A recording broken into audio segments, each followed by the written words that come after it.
Hi, fools. Thanks so much for joining us. We have a special guest here today. We have Nirav Tolia. He is co-founder and CEO of Nextdoor, one of my favorite social media platforms. Nirav, I am one of your 100 million or so verified users. Thank you so much for joining me today. Well, thank you for being a user and thank you for having me. It's fun to be on the show. Awesome. So let's just quickly walk through the timeline here. So you co-founded Nextdoor. I want to say about 15 years ago. You left about 6 years ago as CEO. Sarah Fryer replaced you, shortly before the pandemic, and you were away for roughly 5 years and came back as CEO last May. So, what was the single most important strategic reason you felt the need to come back as CEO, and what have you been doing since then? Well, very simply, I came back because we needed to have a better product, a transformed product that would actually start to achieve our potential. I started the company with a few co-founders in the summer of 2000, ran it as CEO for 9 years, and then we hired Sarah Fryer to succeed, continue to scale the company, and she took it public. And things were going well, but post-COVID, like many consumer internet companies, we'd had a bump because of COVID that caused some of the things about the product that weren't quite right. And so COVID faded away, some of the benefits of COVID faded away for us as well in terms of usage, and it became clear both from a product experience standpoint and sadly in the performance of the stock that we needed to have a better product, because the potential for Nextdoor to have this tool at your fingertips that uses the power of technology to help you love where you live even more than you love it today, that's immense. And we know that because we've had tons of investors, we have so many users, and people want Nextdoor to succeed and they believe it can. But we need to have a better product in order for that to happen. And so that's why I came back. Sometimes when you want to refound the company to rebuild the product, you got to go ask the founder to come back. And that's what happened here. Awesome. So speaking of the product, so you've referred to Next, which is the new Nextdoor, as a complete product transformation. So what's changed? Can you give us a picture of what Nextdoor looks like today and what it's going to look like when it's in a finished state, if there is such a thing? I don't think there will ever be a finished state, thankfully, particularly given that we're in the technology industry where everything is in a constant state of transformation. And so, but thinking about Nextdoor, I mean, it's not as if it were a bad product. I mean, you don't have over 100 million users if it's a bad product, but we weren't making it as great an experience as we know that it can be. And so with the new Nextdoor, we really focused on 3 use cases that we felt were most important to ensuring that you would make the most of your local life. And those 3 use cases were to keep neighbors informed, and that's focusing on news. Use case was to keep neighbors safe, and so we focused on alerts. And then the third was to keep neighbors smart, and so we focused on recommendations, word of mouth recommendations from trusted neighbors that would spend your time and money most effectively. And we feel like those 3 things are so core, not just to the Nextdoor experience, but to the experience of living well in your neighborhood, that if we could just do those better, it would have a transformational impact on our product and our company. So I just looked at your 2025 results. You reached positive full-year adjusted EBITDA a year ahead of schedule, but your revenue growth was only 4% for the year, and some of that I know is by design. So how do you find the right balance between expanding margins, becoming more efficient as a business, which was an issue the past few years, and reinvesting aggressively to make all the changes that you're talking about? And what does 2026 look like? Okay, so in there, the first I would say is, as a public company, you have to both deliver and develop. Deliver is about doing the right things to put up the right numbers every single quarter. And develop is you have to do big transformational things so that those growth rates are above 4% at some point. So don't get me wrong, I'm really proud of the company that we reached EBITDA profit a year ahead of schedule, but we know that the way to really unlock value for this company is to get back to real growth. And 4% isn't going to cut it. And so that takes me to 2026. 2026 needs to be a year where we start to prove to ourselves and to the street that we can build on this thing in a more significant way. And so that's what we're focused on. Frankly, it's what we've been focused on since I came back, but it takes some time because first we have to build the foundation. Then we need to make sure that that foundation is sturdy. And I think getting to positive EBITDA is a way of saying we've now reached a point in the business where we control our own destiny. 2 short years ago, we lost $70 million. In 2025, we generated a bit of positive EBITDA. That's a big difference, but you can't stop there because ultimately these companies and our company are valued on potential. And so we've put the house in order, we've rebuilt the foundation. Now it's time for us to build on top of that foundation and show people that the potential of Nextdoor is not what it is today. It's something much bigger. All right, so let's talk a little bit about that potential. Right now, most social media platforms, most of your money comes from advertising. Are there other types of products, subscriptions, transaction fees, premium offerings, anything like that that you're exploring kind of behind the scenes without giving away too many details? Well, I articulated in the last conference call 5 points of our investment thesis, and one of those points was multiple paths to monetization. The primary one today, and it has been our primary one through our IPO, is advertising. That's no surprise because, as you mentioned, the social media platforms do extremely well when it comes to advertising. But because we have that incredible set of recommendations that neighbors are looking for every day, we realize that there are opportunities beyond just strict advertising and into lead generation. So that is something that we're starting to push into a little bit more. We're still nascent. Of the 5 things I talked about in my investment thesis, multiple paths to monetization is probably the one where we're earliest, and we don't think that the ad product is anywhere close to mature. We think we can generate a lot more revenue with the advertisements that come in the newsfeed in much the same way that you see advertising on Instagram or in LinkedIn's content. But we do believe that because people use Nextdoor much more for utility than entertainment, the utility can translate to real purchases, and we should get paid when we facilitate that process. And that's where lead generation and even revenue share is an area that we believe is extremely ripe in the future for Nextdoor. Hey, well, I'm glad you brought up the advertising and the potential of it because it makes a real case that the 4% top line doesn't tell the full story, right? I think your self-serve revenue grew 32% year over year, and that's advertising. And that now accounts for about 60% of your revenue. So what is the addressable market for just advertising, and how do you plan to continue to scale that? Well, we had $69 million in revenue in Q4, and that was the best revenue quarter from a financial standpoint we've ever had. But come on, close to $70 million, that is a very, very low base still. So for me to sit here and say we only have 10% more, 15% more, 20% more, that doesn't make any sense when you look at the scale of these other social media companies.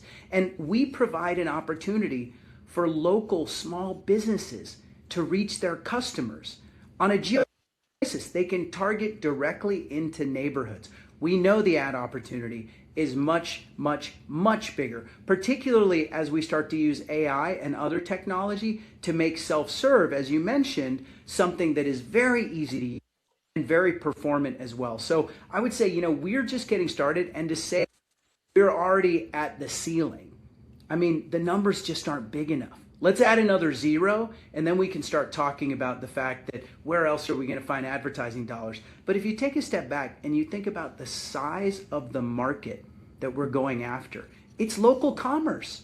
It's so much bigger than what we've captured today. And so it's really all about us executing. Just because it's a large market doesn't mean that we get it, right? We have to earn the right to gain share in that market. And that's what we're trying to do every day. All right, so I want to talk about some of the things that make Nextdoor different. And I want to start by talking about when Elon Musk bought Twitter.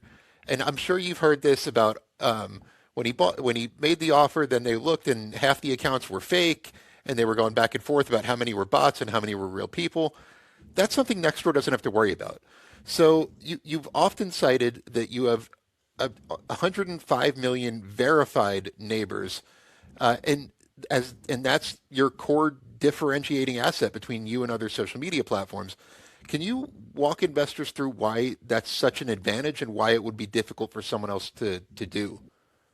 Yeah, and it's something that I'm particularly proud of because it's not only an advantage today, it was an advantage the day that we started the company. So the neighborhood graph is our core asset. That's point one of the investment thesis. And the neighborhood graph is a connection of users. It's over 100 million strong. And we not only have people's first name and last name and their email addresses, which is kind of their virtual address, if you will, we have their physical addresses.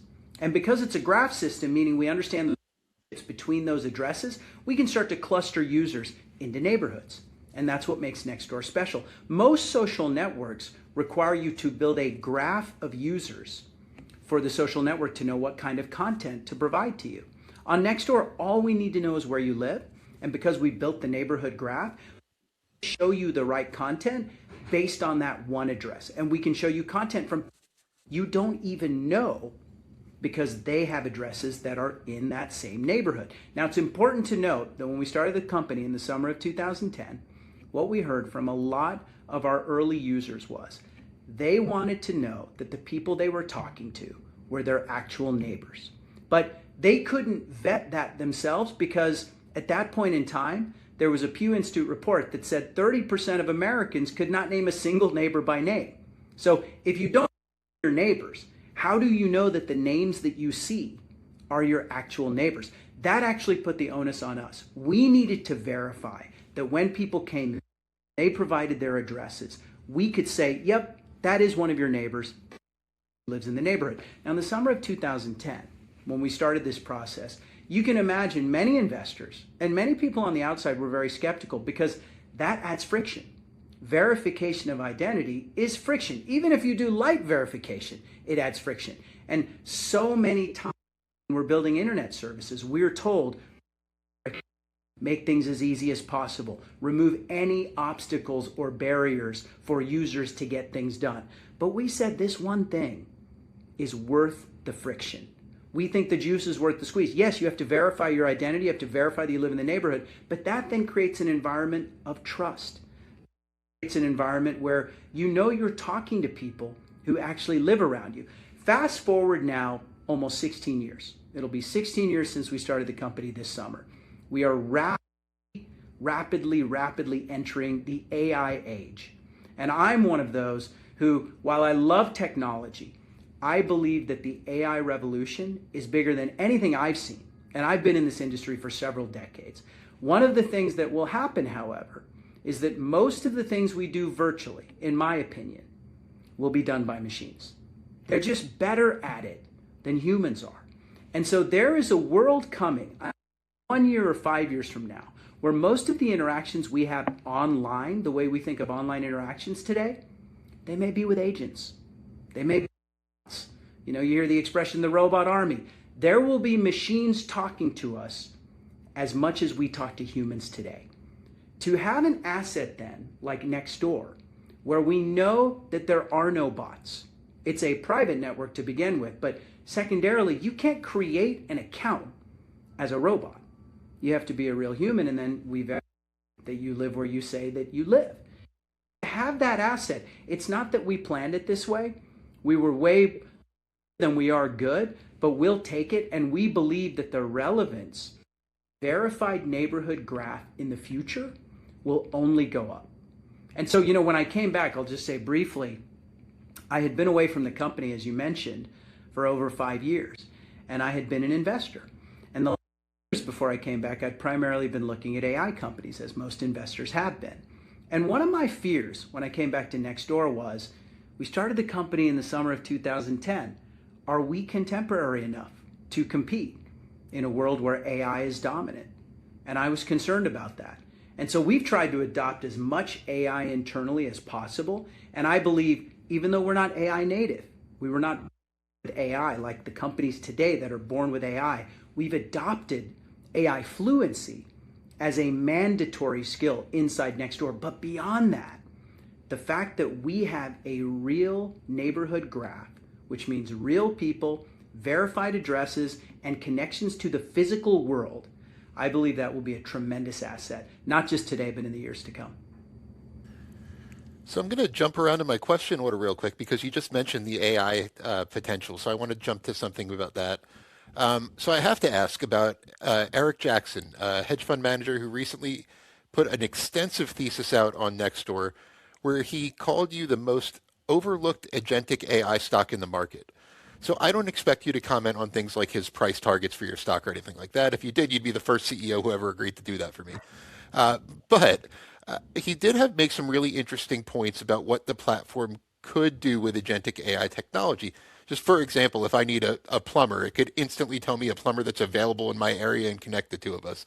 So do you agree with his thesis in the sense that you think Nextdoor has a ton of potential for agentic AI? And if so, how do you plan to capitalize on that? Well, I do agree that number one, AI is the most transformational force that will happen in my lifetime. That's my belief. I also agree that Nextdoor has a tremendous opportunity because we're going to make it that way. We do have an intrinsic benefit, which is we have this neighborhood graph, and we take content that is completely unique. So, one of the challenges for most companies when it comes to AI, particularly consumer companies, is the existing LLMs have sucked in so much content and their user experiences, the agentic user experiences, are so good that if content is inside ChatGPT or Claude or Gemini, any of the LLMs, I think most users would rather get access to that content through that LLM versus through you. But Nextdoor, number one, has always been private. So none of the content's indexed by Google. None of the content has been taken in by an LLM. So you can't find Nextdoor content inside one of these agentic interfaces today. That's number one. Number two, we should be able to take that conversation, build our own LLMs, and be the best agentic interface for that digital word of mouth. Now, I use the term digital word of mouth, and it's a really important one because I believe in the future, all content digitized at its origin will immediately go into LLMs. So any piece of content that you can find online today, I think will ultimately go into the big LLMs. Whether they pay for it or whether they have some other relationship, they will get access to that content. Most of our content on Nextdoor, however, is not publicly available, but let's go a step further. It's in our users' heads. We are much more like Reddit, where Reddit is content that comes out of its users' heads against these subreddits, and that's what makes it so valuable. And so with Nextdoor, if you ask a neighbor, I have two kids ages 5 and 9, I've got some time this Saturday, what should I do this weekend? That isn't a question, conversational and agentic, but that is not a question that the LLMs should answer. Because the answer itself is not digitized. It's in people's. One neighbor may say, oh, go to the farmer's market. It's a fun thing to do. Another one may say, I'm getting together with a bunch of other parents at this park. You should come and play with me. The third one may say, oh, they're thinking about organizing this music festival. All temporal content that in most cases is only available if you talk to the people who know about these things. It's not through a digitized database that an LLM can access. And so, first of all, we've been agentic from day one. Nextdoor is a conversational user interface. You go to Nextdoor, you post something, you ask questions, there are responses. So we've never been a search platform like many other services have been because Google came along and then search engine because that was a very efficient way to find digitized information. But because our information was not digitized, we had to have this more conversational UI, which is now what all of the LLMs use. You go there, you have a conversation. Increasingly, we will be more comfortable having these conversations versus doing a query search and then looking at 10 links and clicking back, clicking on the second one, etc. And so we're very well suited for that. And where I very much agree with Eric is I do believe we have a tremendous opportunity to create an LLM for every neighborhood. Because not only is that the interface that we already have natively, we have 14 plus years of conversations that act as the content that would go into those local agents, and that content isn't available anywhere else. So In terms of the agentic AI and just AI in general, where do you see that taking your advertising business and just monetization, I guess, if you will, over the next, say, 2 to 5 years? Yeah, just to frame this, I'd say that there are kind of broadly speaking three ways that we should be using AI, really embracing it inside Nextdoor. The first is we should use it to make every more efficient. And that doesn't necessarily mean having less headcount, but it does mean having more output for the headcount that we have. And we use all the AI tools. We're trying to develop AI fluency as a at Nextdoor because we think that's the core skill that every knowledge worker is going to need to have in the future. So that's number one. Number two is around advertising and around our customers. AI should create much less friction. You know, we talked about friction. Friction is not good when it comes to customers, right? It may be good to create verified neighbor graphs, but it is not good for customers. You want them to be able to create advertising as seamlessly as possible. And given that so much of our opportunity, small businesses, they don't have resources for creative and to test various campaigns and this and that. AI can make all of that seamless. Self-serve is an interesting expression, but think about self-serve plus AI. It means not only can you do it anytime without talking to a human, but you can have agents on your behalf that are doing it even when you're sleeping, right? So we should really be applying AI to monetization to reduce friction, to make it more easy and seamless to create performant advertising and then to measure that advertising and make sure that the right messages are hitting at the right time. That's already happening. Honestly, this is an area where Meta is world class. And so while we may be in the first or second inning, they're actually only in the fourth or fifth inning, but you know the experience of going to Instagram and seeing ads that are better than you've chosen to see. That is how AI can make advertising an integral and really valuable part of the experience. The third and final way that we should use AI is going back to what we talked about regarding Eric Jackson's thesis. And I believe it. How can it make the consumer experience better on Nextdoor? And this idea that there is an agent or an LLM in every neighborhood that knows everything about it. So think about it. You move to a new neighborhood, you want to know what's the best coffee shop, where should I get ice cream, where should I send my kids to school, what's a good place for me to walk my dog.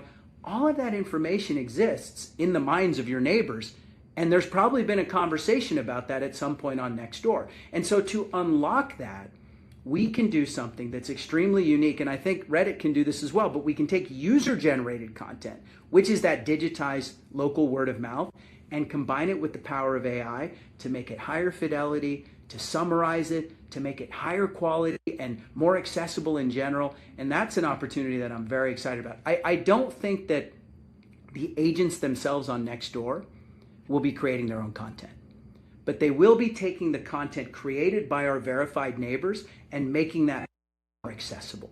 And that's actually something that users are going to love. Well, all of these AI tools, and we've seen this in the headlines with the big tech companies recently, all of this costs a lot of money. Fortunately, Nextdoor is a very cash-rich company. So you ended the year with just over $400 million in cash and equivalents on your balance sheet, no debt, which is a remarkable amount of cash that's literally more than half your market cap. So that's a pretty good war chest for a company of your size. So how are you thinking about prioritizing that cash between things like all of the opportunities that you've been talking about for the past 5, 7 minutes or whatever, and and other opportunities like buybacks? Because it sounds like you agree with Eric Jackson in the sense that you think your stock is undervalued. So how do you kind of reconcile the two? Well, the first thing I'd say is we're exceptionally fortunate to have the cash. And I give a lot of credit to Sarah Fryer, my predecessor, for taking the company public, raising that cash. And that is now an incredible war chest. And I'm not sure that the market's open for raising cash the way that it was in years past. And so recognize that that's a tremendous asset. That's number one. Number two, we have a little bit of a founder's mentality around Nextdoor. And what that means is we will invest, but we will save every penny until we see something that we believe will yield durable and long-term growth, and then we'll open the coffers. But until we see that, we're going to be very conservative, and we're going to be very judicious, and we're going to be great fiduciaries of that cash. just because it represents today over a majority of the market, but because we realize that it's a great asset. Just because it's there, though, we can't spend it. We can spend it when we find ways to drive durable and sustainable. The last thing you talked about was buybacks. We do believe that we are undervalued today. I mean, we're working every single day to make sure that we can prove to the street that we should be more valuable than we are today. And so we will opportunistically, and we have very aggressively done this over the last couple of years, buy back our stock. Long term, I don't think that's a strategy. I think long term, the right thing to do is to let innovation lead the way and invest behind innovation. And that means creating a great product. If I could write a $100 million check and I would have a much better product, I would have already done it. Unfortunately, it's not that easy, right? You can't just spend to create quality. You have to create quality you can spend to potentially accelerate that path or to scale that path. And that's how we'll think about that cash hoard. Maybe a less fun financial topic, but around the Motley Fool, I've been called the stock-based compensation police by certain people because it's something I always scrutinize when I'm looking at a company's results. So the difference between the adjusted EBITDA profit that we mentioned earlier and your GAAP net income is pretty substantial. A big culprit is stock-based compensation. It remains a pretty significant expense, and I realize at your stage it's somewhat of a necessary expense. But how should shareholders think about it when they see the discrepancy between those two numbers on your balance sheet or on your It's a income great statement? point. It's a great point. And the first thing I'll say is the single largest shareholder at Nextdoor, I believe our SBC is too high. There is no doubt about that. Right? So that's where I would start. I agree with the investors who believe that our SBC needs to come down. Now, the second thing is our market cap and our revenue are so slight today that we're in a little bit of a suicide squeeze when it comes to SBC. We know that innovation is the way out of the squeeze. Innovation is driven by talented people. Talented people in our market are expensive. And so we are going to have to sacrifice in the short term the low SBC that we desire with getting the talent in the door so that we can scale revenue and have a higher market cap and that SBC can start to come down. That said, we've done something pretty significant to acknowledge the fact that our SBC is too high and to think about the path forward. And I don't mean just lower the SBC, which we have done a little bit, but it's just been marginal decreases.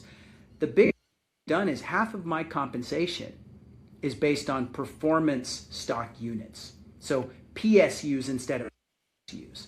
And so if we don't hit stock targets, my stock that goes into that SBC calculation never gets granted.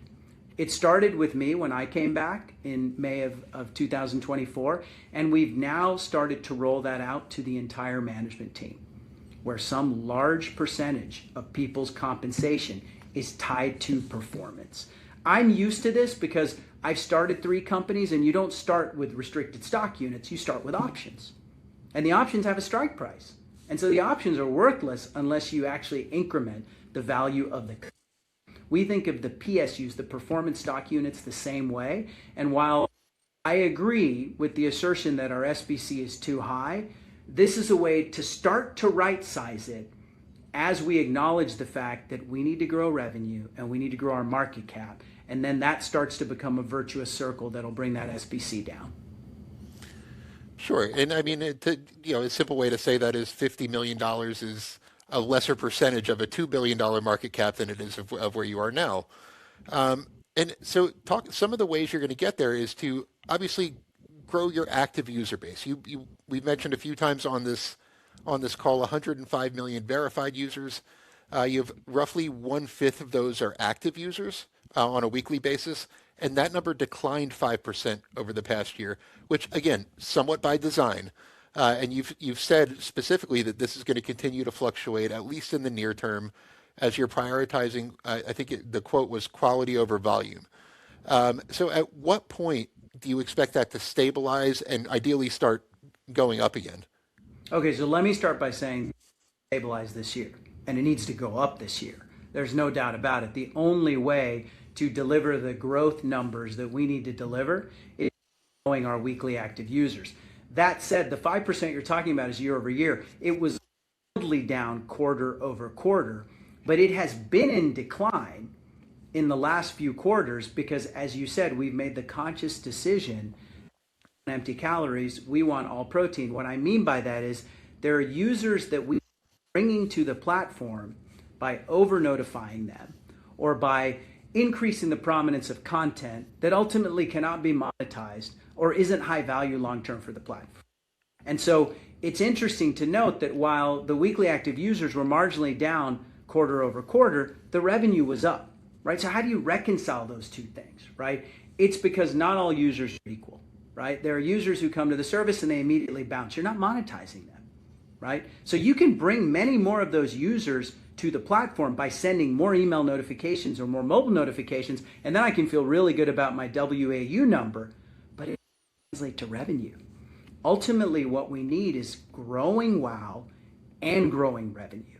And so that is what we're focused on, but it may be the case, as you mentioned, that in the near term, we need to continue to prioritize quality over volume and do things that may not bring users to the platform as frequently as they used to come, but I to make revenue suffer, right? And so that said, I'll go back to answering the question from the very beginning.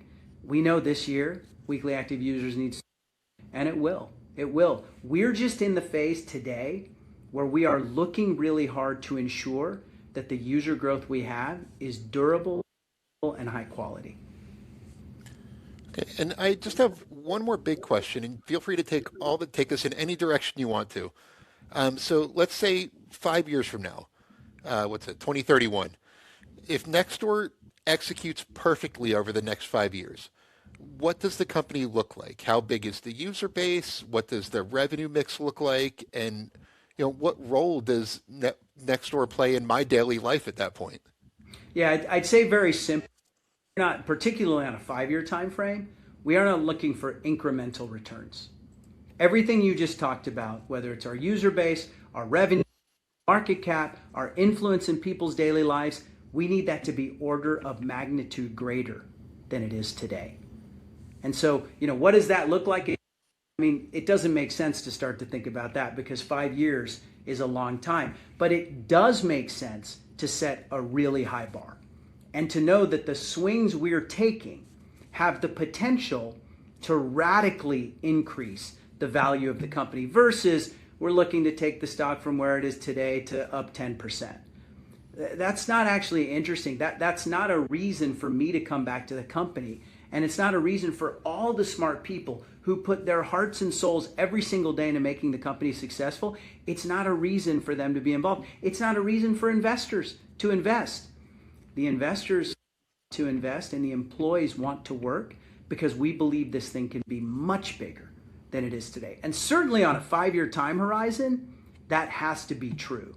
I'm hoping that we can do it even faster. But again, the hardest thing in the world is to predict the time frame, right? The thing that you can control is every single day going in and doing the things that create long-term value. And sometimes those things necessitate taking a step backwards. If you know that you have some users that are propping up some metric but not generating long-term value, you might as well Band-Aid off and let those users go away and then bring them back when you have a real reason to captivate them. So it's not easy to build long-term value because you have to strip away all the things that you think aren't durable.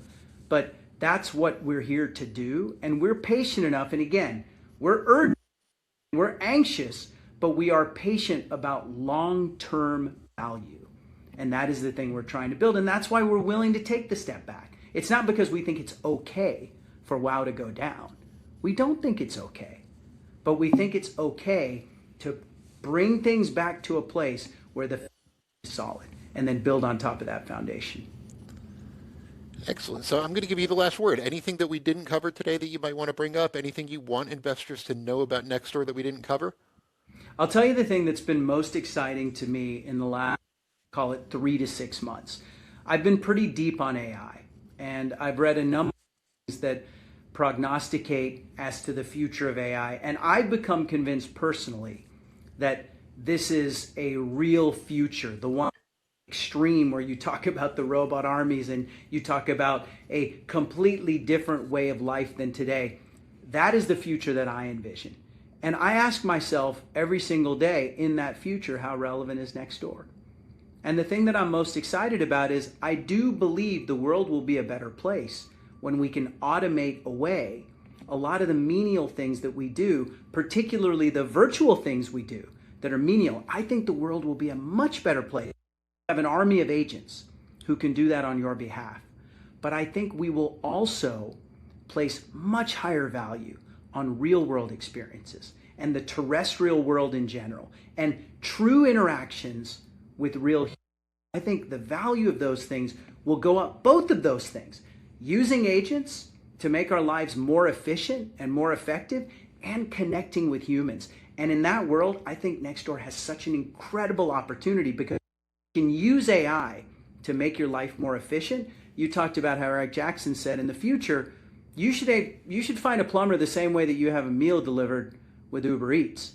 You should come to Nextdoor. You should push a button that says, I need a plumber. We should know at Nextdoor who the best plumbers are in terms of being recommended by neighbors. We know where you live. The next thing that should happen is that you should hear a doorbell because the plumber's at your house, ready to fix the thing, right? That's going to be the magic of automation through these AI agents. However, that plumber, when you open the door and you talk to that plumber, that will be a human connection.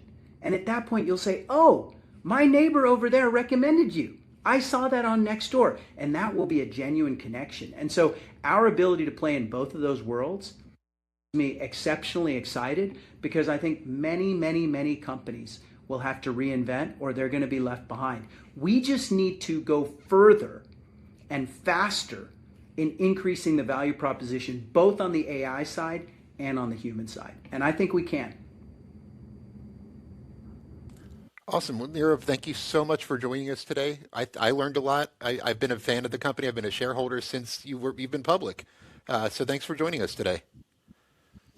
Thank you for having me. I look forward to coming back and hopefully talking about results and bigger results and more progress. I'm looking forward to it as well.